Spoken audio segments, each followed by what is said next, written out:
اللہ کی ربوبیت پر اطمینان جب انسان کو ہو جاتا، میرا رب اللہ ہے، ربی اللہ، انسان کے لیے نہ کوئی کھٹکا، نہ کوئی خطرہ، نہ کوئی خوف، نہ کوئی حزن۔ جو کچھ ہو رہا ہے کس کے اذن سے ہو رہا ہے؟ اللہ کے اذن سے۔ اللہ کے اذن کے بغیر پتہ تک نہیں ہلتا۔ اس کائنات کو چلانے والا ایک سمیع و بصیر خدا ہے۔ اور ہماری ڈگری اللہ کے نبی نے ہمیں دی ہے صلی اللہ علیہ وآلہ وسلم، بلغ عنی ولو آیہ، صحیح بخاری، پہنچا دو میری طرف سے اگرچہ تمہیں ایک آیت ہی آتی ہو نا، آگے پہنچا دو۔ جو لوگ اللہ پر ایمان لائیں، کہیں کہ ہمارا رب اللہ ہے، پھر اس پر جم جائیں، ان پر فرشتوں کا نزول ہوتا ہے۔ نہ کوئی غم کرو نہ خوف، خوشیاں مناؤ جنت کی جس کا تم سے وعدہ کیا گیا تھا۔ اللہ کی ربوبیت پر اطمینان جب انسان کو ہو جاتا، میرا رب اللہ ہے، ربی اللہ، انسان کے لیے نہ کوئی کھٹکا، نہ کوئی خطرہ، نہ کوئی خوف، نہ کوئی حزن۔ جو کچھ ہو رہا ہے کس کے اذن سے ہو رہا ہے؟ اللہ کے اذن سے۔ اللہ کے اذن کے بغیر پتہ تک نہیں ہلتا۔ اس کائنات کو چلانے والا ایک سمیع و بصیر خدا ہے۔ وہ جو میرا دوست ہے، میرا ولی ہے، اللہ ولی الذین آمنوا یخرجہم من الظلمات الی النور، اللہ اہل ایمان کا ولی ہے، ساتھی ہے، پشت پناہ ہے، مددگار ہے، حمایتی ہے۔ بتائیے جسے یقین ہو جائے کہ اللہ میرا مددگار، اللہ میرا محافظ، اللہ میرا پشت پناہ، اللہ میرا حمایتی، اس کے لیے کوئی خوف ہوگا؟ اس سے کوئی ڈر ہوگا؟ میں مثال دیا کرتا ہوں ایک بہت سادہ پنجاب کے دیہات کی۔ تو بڑا چودھری ہے اور کوئی غریب کسان ہے۔ اس غریب کسان کے جانوروں کو ہر وقت اندیشہ ہوگا چوری کا، کوئی میری بھینس کھول کر نہ لے جائے، کوئی میرا بیل کھول کر نہ لے جائے۔ لیکن جس کے بارے میں یہ سب کو معلوم ہو کہ وہ جو بڑا چودھری ہے وہ اس کا دوست ہے، اس کی بچیا کو کوئی خوف ہوگا؟ اس کی بھینس پر کوئی ہاتھ ڈالے گا؟ اسے کوئی اندیشہ ہوگا؟ نہیں۔ کیوں؟ کہ وہ بڑا چودھری، بڑا اس کا یہاں کا سردار، جاگیردار، سب کو معلوم ہے وہ میرا دوست ہے، کوئی میرے خلاف اقدام نہیں کر سکتا۔ اس دنیا میں یہ چھوٹی سی بات اگر آپ کے دلی اطمینان اور سکون کا باعث بن سکتی ہے تو ذرا تصور کیجئے۔ میں لفظ تصور استعمال کروں گا صرف اس لیے کہ اس کا ہم جس کو کہتے ہیں ادراک اور شعور کر نہیں سکتے، اگر کے ساتھ کر سکتے۔ اگر یقین ہو کہ اللہ میرا مددگار اور یقین ہو کہ اللہ ہر آن میرے ساتھ ہے، پھر کوئی خوف؟ کس کا خوف؟ کوئی شے اللہ سے بالا تر ہے؟ کوئی قوت اس سے زیادہ طاقتور ہے؟ کوئی اس کے ارادے کو بدلنے والا ہے؟ کوئی اس کی مشیت کے آڑے آنے والا ہے؟ یہی بات ہے جو حضور نے فرمائی، یہ ایمان کا حاصل ہے لب لباب، کہ دیکھو اچھی طرح اس بات کو ذہن نشین کر لو، اگر تمام انسان مل کر تمہیں کوئی نقصان پہنچانا چاہے نہیں پہنچا سکتے، مگر جو کچھ اللہ نے لکھ دیا ہو، اور تمام انسان مل کر تمہیں کوئی نفع پہنچانا چاہیں نہیں پہنچا سکتے، مگر وہ شے جو اللہ نے طے کر دی ہو۔ آپ پھر میں کہوں گا ذرا طاری کیجئے، اسے فرض کیجئے، اسے سوچئے، اگر اس حدیث پر ہمارا دل ٹھکا ہوا ہو تو کسی سے ڈر ہوگا؟ یہ مجھے نقصان نہ پہنچا دے، یہ میری رپورٹ خراب نہ کر دے، یہ میری انکریمنٹ نہ رکوا دے، یہ میرا یہ نہ بگاڑ دے، یہ میرا یہ نقصان نہ پہنچا دے۔ اس کا ڈر، اس کا ڈر، اس کا خوف، اس کی خوشامد، اس کے لیے جا کر طرح طرح سے اپنی عزت نفس کو ذلیل کروانا اس کے سامنے، یہ سب کچھ کیوں کرتا ہے انسان؟ جب سمجھتا ہے کہ اس کے ہاتھ میں میرا کوئی نفع ہے، اس کے ہاتھ میں میرے لیے کوئی ضرر ہے، یہ مجھے کوئی گزن پہنچا سکتا ہے، یہ مجھے کوئی نقصان پہنچا سکتا ہے، یہ میرا کوئی کام بنا سکتا ہے، یہ میری کوئی ضرورت پوری کر سکتا ہے، اسی کا نام شرک ہے. جہاں آپ نے یہ سمجھا کہ غیر اللہ کے اندر کوئی طاقت موجود ہے وہی شرک ہے. بتوں سے تجھ کو امیدیں خدا سے نومیدی، مجھے بتا تو صحیح اور کافری کیا ہے. شرک تو یہ ہے جس پر بھی تمہیں یہ خیال ہے. کلمہ ہے یہ کلمہ سوم، لا حول ولا قوت الا باللہ. ذرا اس پر دل کو کبھی اگر آپ تصور کریں، پھر فرض کریں دل ٹھک جائے، اس پر کوئی طاقت نہیں. یہی بات تھی جو شیخ عبد القادر جیلانی رحمۃ اللہ علیہ نے اپنی وصیت میں اپنے بچے سے کہی. 11ویں دینے والے ہیں، لیکن حضرت شیخ عبد القادر جیلانی کی وصیت اور تعلیمات کو کتنے لوگ ہیں کہ جانتے ہو؟ یہ جن مقامات تک پہنچے ہیں وہ کس چیز کی بدولت پہنچے؟ انہوں نے جو پیغام دیا وہ کیا تھا؟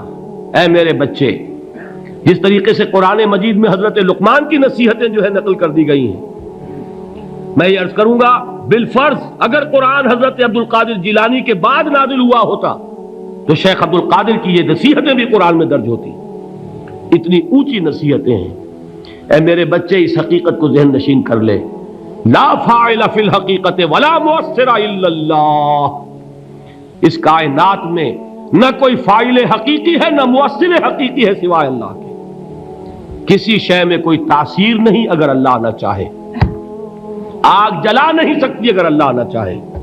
پانی ڈبو نہیں سکتا اگر اللہ نہ چاہے. زہر ہلاک نہیں کر سکتا اگر اللہ نہ چاہے. کوئی چیز فائدہ نہیں پہنچا سکتی اگر اللہ نہ چاہے. تو در در پہ کیوں سر جھکاتے ہو؟ در در پر کیوں جبیں سائی کرتے ہو؟ سب کے سامنے کیوں ہاتھ پھیلاتے ہو؟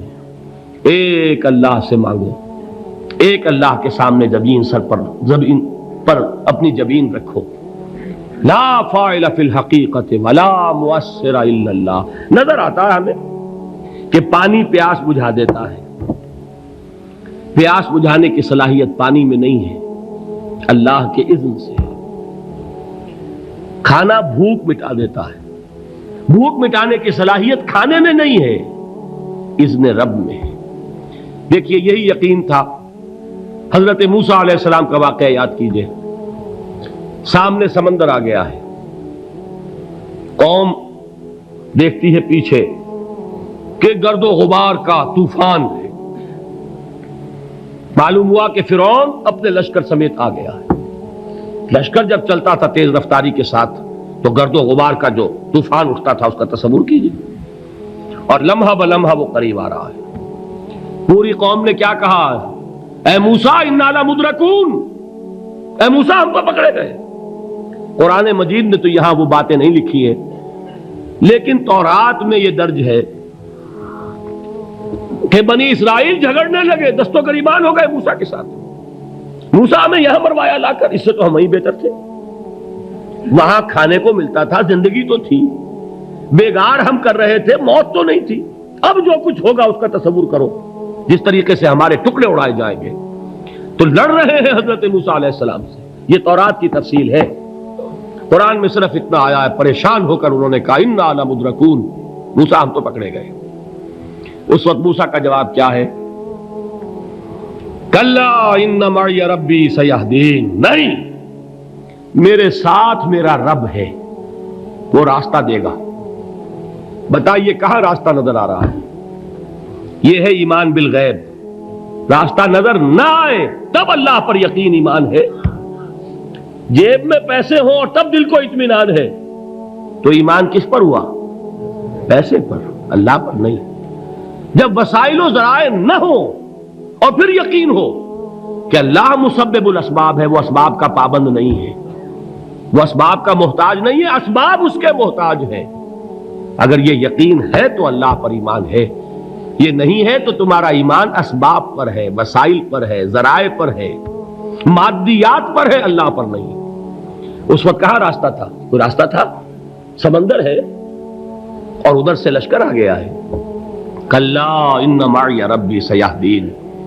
اب دیکھیے ایمان کہہ دینا آسان ہے، ہوا معکم اینما کنتم، جہاں کہیں بھی تم ہوتے ہو اللہ تمہارے ساتھ ہوتا ہے. لیکن اس کا یقین قائم ہو جائے تو زمین و آسمان کا فرق واقع ہو جائے. یہی بات ہوئی حضور کے ساتھ. غار ہے، چھپے ہوئے ہیں محمد الرسول اللہ اور آپ کے وہ یار غار ابو بکر صدیق رضی اللہ تعالی عنہ۔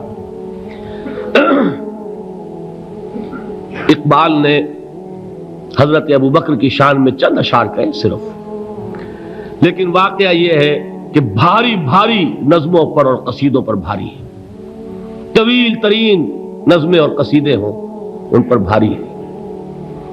ہمت ابو بکر کی ہمت جو ہے، کشت ملت را چو ابر، جیسے بارش سے کھیتی اپجتی ہے، ابو بکر کی ہمت اور عزیمت اس امت کو اسی طرح سینچنے والی ہے۔ ثانیے اسلام و غار و بدر و قبر، وہ دوسرے تھے اسلام میں، دوسرے پہلے کون تھے؟ انا اول المومنین، حضور فرماتے ہیں سب سے پہلا ایمان لانے والا میں، دوسرے ابو بکر۔ ویسے ہمارے ہاں یہ چلتا ہے اختلاف، حضرت علی پہلے ہیں کہ حضرت ابو بکر پہلے ہیں، لیکن اس میں بڑی خوبصورت تطبیق قائم کی ہے علماء نے اور بہت صحیح ہے۔ چار کے بارے میں فیصلہ ہی مت کرو کہ کون پہلے ہے، ان کی ایک عجیب تقسیم کر دی ہے۔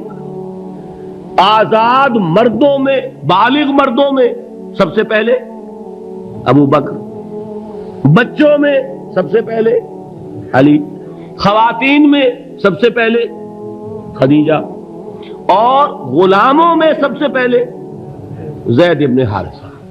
بڑی پیاری تقسیم ہے، یہ چاروں ہی پہلے ہیں، ہر ایک کے لیے اولیت ہے۔ اور واقعہ یہ ہے کہ اگر زمانی اعتبار سے تعین ہوگا تو پہلے خدیجۃ الکبریٰ آئیں گی رضی اللہ تعالی عنہ، کسی اور سے بات کرنے کی نوبت بعد میں آ سکتی ہے، پہلے تو اہلیہ محترمہ سے بات ہوئی ہے، آتے ہی پہلی وحی ہوئی ہے، ابھی تبلیغ کا حکم نہیں تھا۔ کس کو بتایا واقعہ؟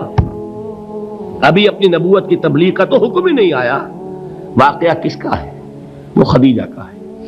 جب کہا ہے کہ خشیت علی نفسی، مجھے اپنی جان کا اندیشہ ہے، تو کیا جواب دیا خدیجہ نے رضی اللہ تعالی عنہا؟ وہ صدیقۃ الکبریٰ ہے۔ صدیقات جو ہے خواتین، ان میں چوٹی پر خدیجۃ الکبریٰ ہے رضی اللہ تعالی عنہا، لیکن صدیقات میں چوٹی پر۔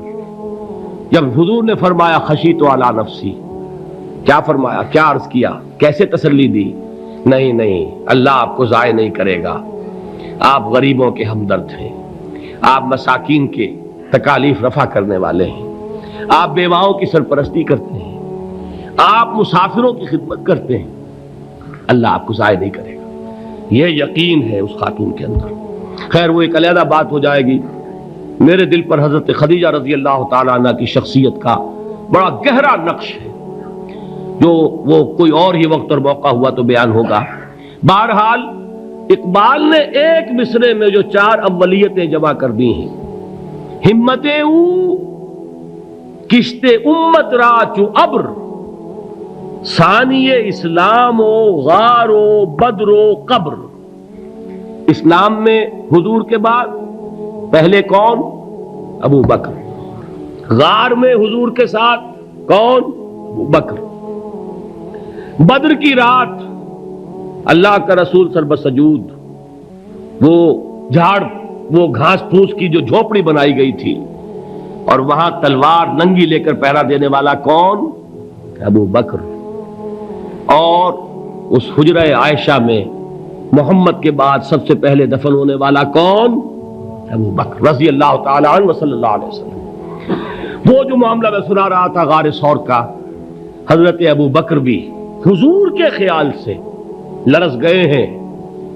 آپ کو یاد ہوگا کہ جا کر پہلے تمام جتنے سوراخ تھے انہیں بند کیا ہے، ایک سوراخ رہ گیا تھا جس کو بند کرنے کے لیے کوئی کپڑا نہیں تھا، وہاں اپنی ایڑی رکھی ہے، تب کہا ہے حضور سے تشریف لائیے، اور اپنے زانو پر حضور کو لٹایا ہے، اور وہاں کسی موذی جانور نے کاٹا ہے، حضور کی آنکھ لگ گئی تھی، اس وقت اس بل کے اندر جو بھی بچھو ہے کیا ہے واللہ عالم، اس نے کاٹا ہے، اس کی تکلیف کی وجہ سے ابو بکر کی آنکھوں سے آنسو ٹپک گئے، حضور کے چہرے مبارک پر پڑے ہیں، تو حضور جاگے ہیں، معاملہ کیا ہے؟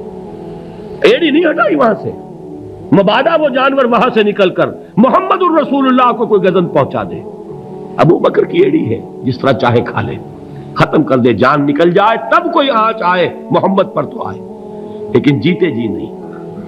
وہ ہے ابو بکر۔ حضور کے خیال سے اس وقت حضور نے پھر اپنا لعاب دہن لگایا ہے، اور اس سے پھر آپ کی تکلیف ختم ہوئی۔ جیسے خیبر میں حضرت علی کی آنکھ دکھ رہی تھی، اس کو جو شفا حاصل ہوئی ہے وہ بھی حضور کے لعاب دہن سے ہوئی۔ تو بہرحال اس وقت انہوں نے کہا ہے کہ اے نبی یا رسول اللہ، اگر اس وقت ان میں سے کسی نے غیر ارادی طور پر بھی اپنے قدموں کی طرف جھانک لیا تو پکڑے جائیں گے۔ کیا جواب تھا اللہ کے رسول کا؟ لا تحزن ان اللہ معنا، اللہ ہمارے ساتھ ہے، کیوں گھبراتے ہو ابو بکر؟ یہ ہے ایمان باللہ، میرا مالک اللہ، میرا رازق اللہ، میرا محافظ اللہ، میرا مددگار اللہ، میرا پشت پناہ اللہ، میرا دوست اللہ۔ یہ دوستی ہے اللہ کی جو لب لباب ہے، حاصل ہے ایمان کا، اسی کا نام ولایت ہے۔ اولیاء اللہ کے سروں پر سینگ نہیں ہوتے، جس کے دل میں ایمان راسخ ہو چکا ہو وہی اللہ کا ولی ہے، جسے اللہ پر یقین ہو چکا ہے وہی اللہ کا ولی ہے، جسے یقین ہے اللہ میرے ساتھ ہے، میرا مددگار، میرا پشت پناہ، میرا ساتھی، میرا دوست، میرا محبوب، میرا محب۔ اللہ اہل ایمان سے محبت کرتا ہے۔ واللہ یحب الصادقین، ان اللہ یحب الذین یقاتلون فی سبیلہ صفا کانہم بنیان مرصوص۔ اللہ محبت کرنے والا، اہل ایمان محبوب، اور اہل ایمان محبت کرنے والے اللہ محبوب۔ والذین آمنوا اشد حبا للہ۔ آپ تصور کیجئے جسے یہ رشتہ ایمان یا رشتہ ولایت حاصل ہو جائے، الا ان اولیاء اللہ لا خوف